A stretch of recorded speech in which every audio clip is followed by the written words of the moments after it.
बिस्मिल्लाहिर्रहमानिर्रहीम। नाज़रीन, लाखों करोड़ों दुरूद नबी अलैहिस्सलाम और उनकी आल पर।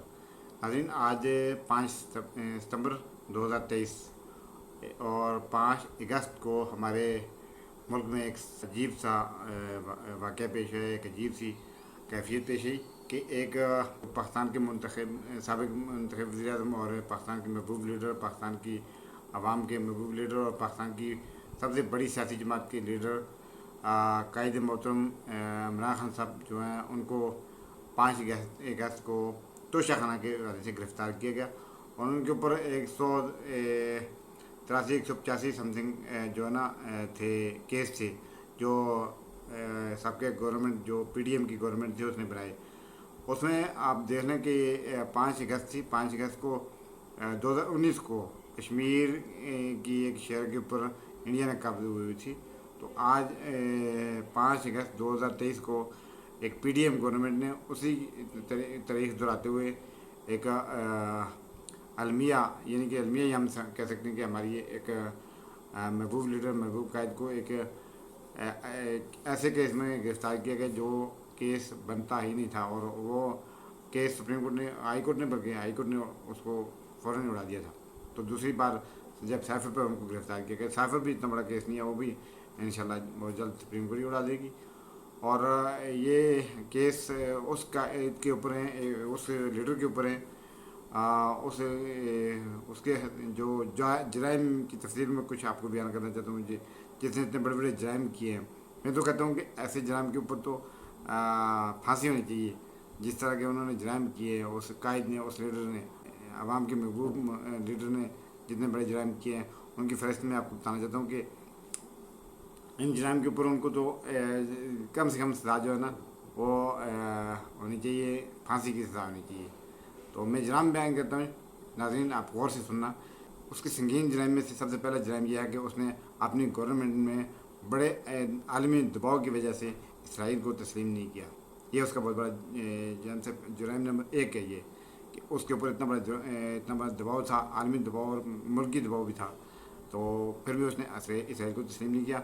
इसके ब्रैक्स, जिसको हम कहते हैं जी मौलवियों का जो सबसे बड़ा अलमा फजल रहमान, वो उसके ऊपर राज़ी था कि इसराइल को तस्लीम किया जाए, उसके ऊपर राज़ी था। तो ये एक बहुत बड़ा जुर्म उसने उस शख्स ने किया है, जो आज कैदी नंबर 804 बैरक नंबर 3 में कैद है। दूसरा जुर्म है उसका जी नबी वसल्लम के गुस्ताना खाकों के ख़िलाफ़ आलमी फॉर्म पर आवाज़ बुलंद की और खाकों का जो मुकाबला हो रहा था उन मुकाबलों को बंद किया है। तीसरा, उसने इस्लाम के बारे से जो बात की थी, इस्लाम फोबिया के ख़िलाफ़ बिना लौकी सतह पर कानून पास करवाए, जिसके नतीजे में हर साल 15 मार्च को इस्लाम फोबिया के ख़िलाफ़ आलमी दिन मनाया जाता है। और नंबर 4 है नबी वसल्लम के नाम के साथ खातमुन नबीयीन लाजमी करार दिया गया था, जिसमें कादियानी हलकों में काफ़ी तफ्शीश पैदा की जाती है। तो नाज़रीन, मैं आगे बताना चाहता हूँ कि उस शख्स की जो कैदी नंबर 4 में कैद है, उसका जुर्म नंबर 5 में आपको बताता हूँ कि ड्रोन मोर के जवाब में एब्सोल्युटली नॉट उसने कहा था और एक बिन अक़वामी और आका की हुक्म में धूली की थी। और उसके बाद जुर्म नंबर 6 जो है ना, ग़ुलाम कौम को आज़ादी का दर्स देकर एक बगावत शुरू की थी। और जुर्म नंबर 7 उसका यह है कि अशराफिया के मकरूज चेहरे से निकाब हटाकर पूरा निज़ाम नंगा कर दिया था।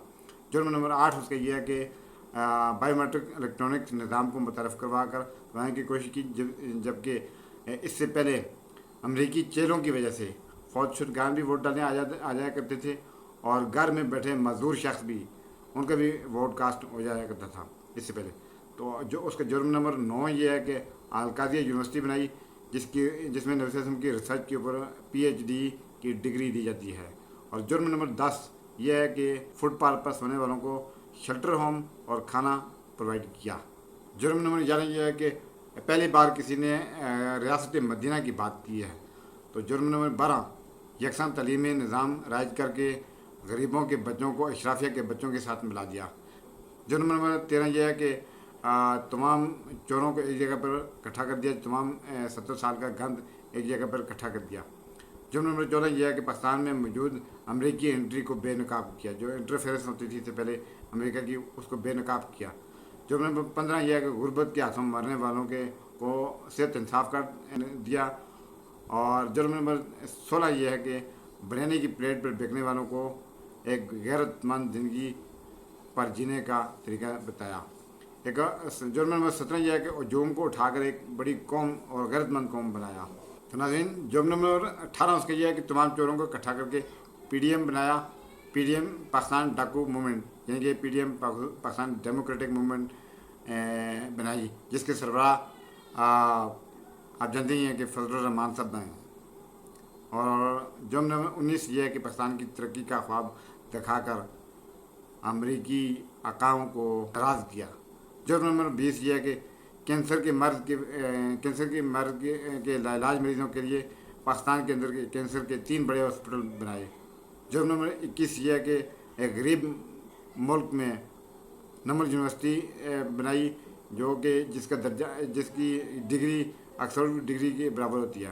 جرم نمبر 22 یہ ہے کہ ورلڈ کپ جیت کر لایا. آج دن تک دوبارہ کسی نے ون ڈے کا ورلڈ کپ ابھی تک نہیں جیتا. اور جرم نمبر 23 یہ ہے کہ 10 بڑے ڈیم اس نے شروع کیا. اور جرم نمبر 24 جو ہے نا, میرے حساب سے جو سب سے بڑا سنگین جرم ہے وہ یہ ہے کہ اپنے دور حکومت میں 3.5 سال میں 2 دفعہ OIC کا اجلاس بلایا. تو ناظرین یہ بہت بڑے جرم ہیں. ان جرم کی سزا تو اس کو ملنی چاہیے. قیدی نمبر 804 پیراگراف نمبر 103 کے اس قیدی کو سزا تو اس کو لازمی ملنی چاہیے. یہ سزا کے مستحق ہے. یہ سزائیں چھوٹی ہیں, بڑی سزائیں ہونی چاہیے. تو آج 5 ستمبر ہے, تو 5 ستمبر ایک مہینہ پورا ہو گیا اس قیدی نمبر 800 کو گرفتار کی ہوئے. تو اللہ کے انشاءاللہ آگ سچ کا بول بالا ہوگا. ایک دن آگ سچ سامنے آ کر رہے گا. یہ کیس تو دونوں کے کیس کچھ بھی نہیں ہے, نہ تو سائفر کا کیس کچھ صحیح ہے اور نہ ہی اس میں توشہ خانہ کا کیس ہے. توشہ خانہ میں تو جس جج نے فیصلہ سنایا وہ جج خود لندن بھاگ گیا تھا. پہلے تو مجرم بھاگتے تھے, اس بار جو جج فیصلہ سنایا اس جج خود لندن بھاگ گیا تھا. تو یہ صورتحال ہے. اصل میں کیس میں وجہ کوئی کیس سیریس کیس نہیں تھا جس کی وجہ سے اتنے دبدبہ پڑا. تو یہ صورتحال ہے. اللہ کے اور آج جس کی نیت صاف ہوتی ہے اللہ پاک اس کے ساتھ ہوتا ہے. تو اس کے ساتھ یہ ناظرین جانا چاہوں گا. اللہ حافظ.